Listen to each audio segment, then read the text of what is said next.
Jolita. I am the student of 7th standard and this is my channel Explore with Jolita. Today I am going to talk about our Earth's closest neighbor and only natural satellite, the Moon. In this video I have shared some unknown interesting facts of the Moon that most of us don't know. To know more, watch this video till the end. Now let's move on. First, let us begin by knowing the different layers of the Moon. 1. The crust. 2. The mantle. 3. The partial melt. 4. Outer core. 5. Inner core. These are the different layers of the Moon.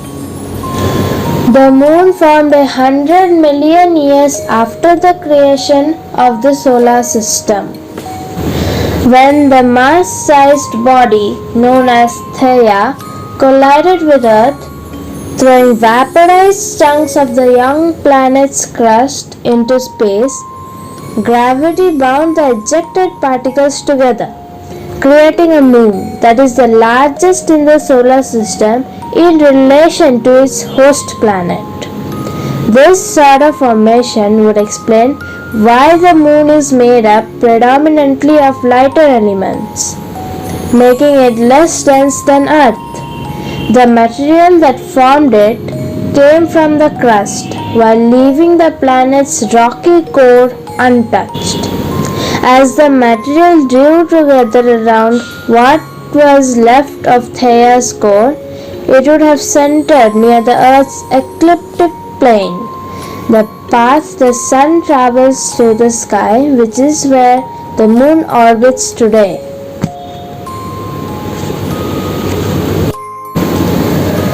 Our Moon is 4.53 billion years old. Though different moons have different names, our Moon's name is the Moon.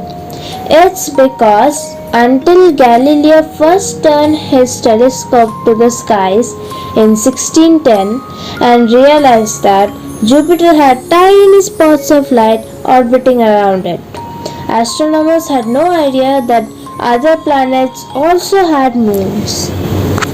We all know that the Moon is spherical in shape, but it's actually in the shape of a lemon.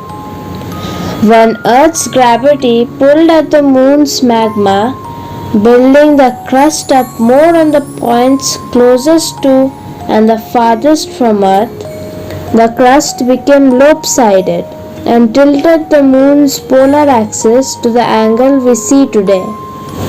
The apparent shape and location of the Moon changes from night to night. This changes in the shape is called the phases of the Moon. The Moon itself does not generate light. It is lit up by the Sun. As the Moon orbits the Earth, the portion of illuminated Moon that we see changes, giving rise to the phases of the Moon. Once it reaches the full Moon phase, it then seems to decrease in illumination until we reach the new Moon again after 1 month. The Moon, Earth's closest neighbor, is among the strangest planetary bodies in the solar system. Its orbit lies unusually far away from Earth, with a surprisingly large orbital tilt. The Moon is about 238,856 miles away from the Earth. At this distance, it takes about 3 full days for astronauts to travel from the Earth's surface to land on the Moon. The exact amount of time it takes to reach the Moon depends on the route taken. Moon's orbit is tilted 5 degrees to the plane of Earth's orbit around the Sun.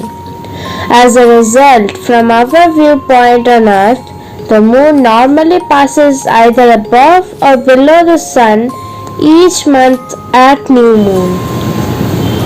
It is the 5th largest satellite in the solar system and the largest among planetary satellites related to the size of the planet that it orbits.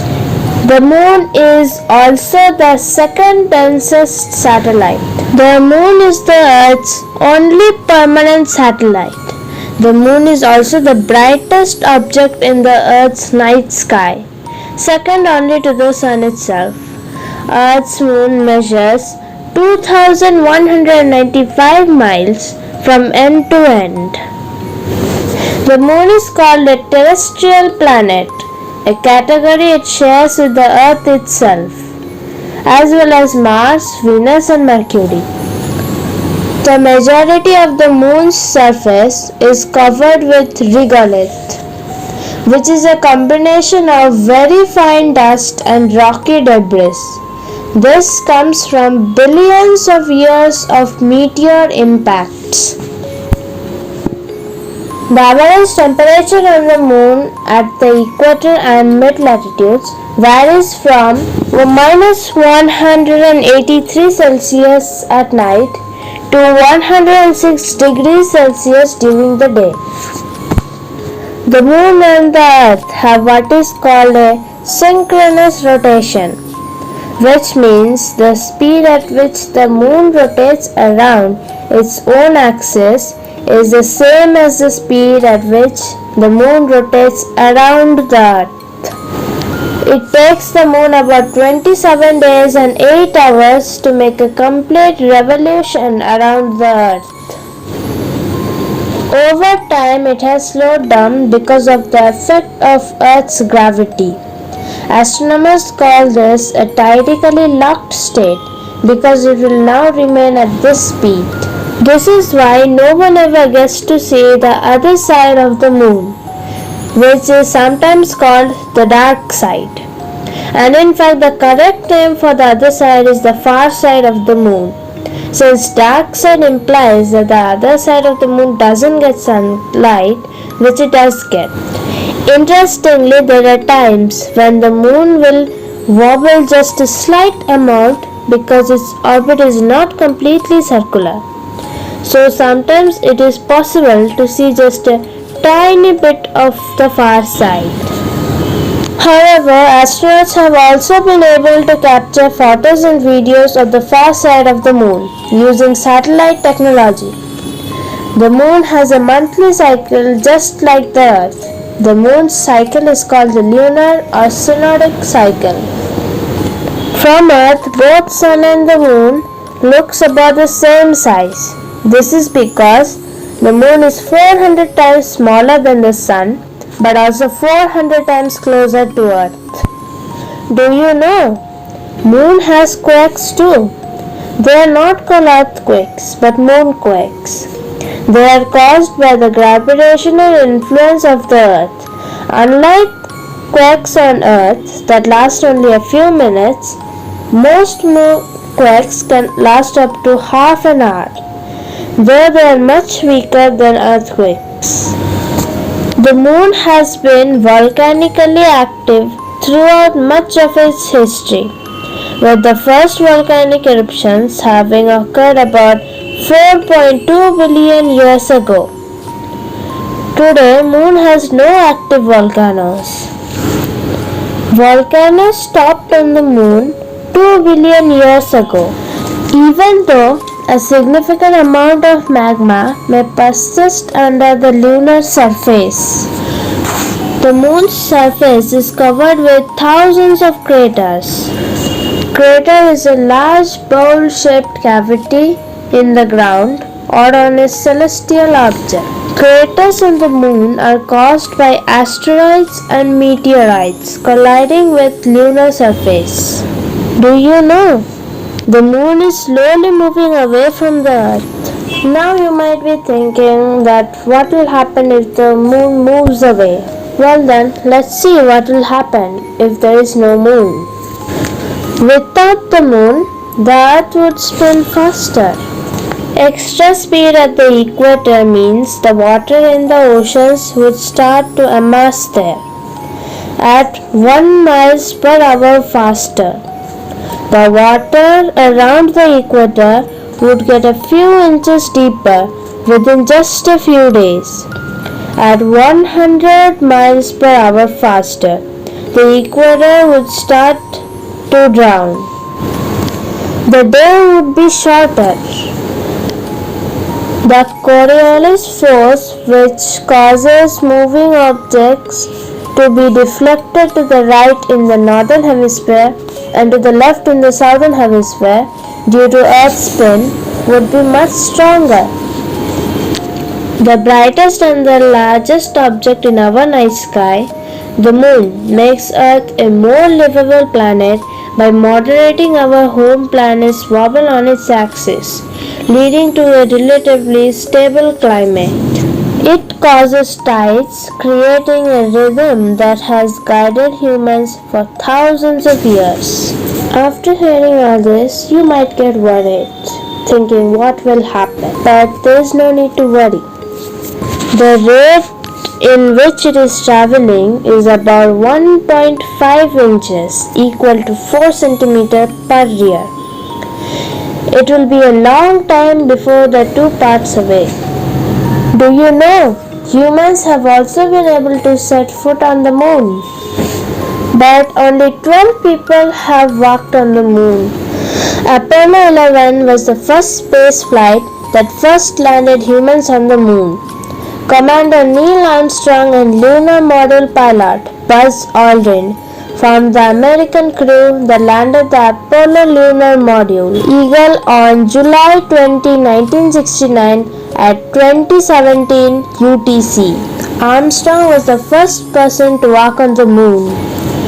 Armstrong and Aldrin walked around for 3 hours. Apollo 17 mission Commander Eugene Cernan holds the lower corner of the US flag during the mission's first moonwalk on December 17, 1972.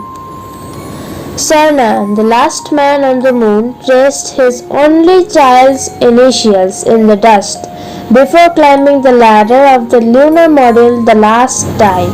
Since the first people landed on the moon in 1969, its surface has been home to more than just dust. Earth artifacts left on the moon by astronauts include 2 golf balls, an obscene Andy Warhol doodle, and a message from Queen Elizabeth II.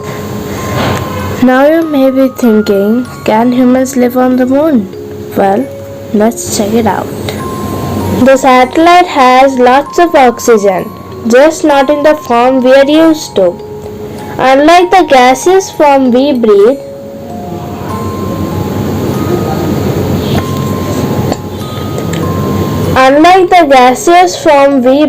on Earth, the oxygen on Moon is trapped inside regolith, a layer of rock and dust from which the Moon's surface is made. To access the oxygen on Moon's surface, a lot of energy needs to be put in. Electrolysis, the process of passing current, would help unearth oxygen on Moon. A byproduct of this process would be aluminium. This process would require a lot of energy. This process would require a lot of energy, which humans could harness from the sun or other sources of energy on the moon. Assuming that the regolith on the moon's surface is about 10 meters deep, enough oxygen could be extracted to support 8 billion humans for 100,000 years or 16 billion humans for 50,000 years. On the moon, water is in the form of ice, trapped within dust and mineral on and under the surface.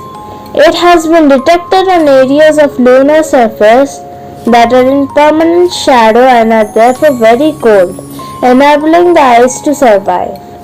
The water on the moon was likely delivered to the surface by comets. Unlike the Earth, the moon has no atmosphere. This means that the moon is unprotected from cosmic rays, meteorite and solar winds, and has huge temperature variations. The lack of atmosphere means no sound can be heard on the moon, and the sky always appears black. Well, this was my video. I hope it was interesting, knowledgeable and exciting to you all. If it was, don't forget to like and also subscribe my channel to get more videos like this. Bye bye. Meet you in the next video.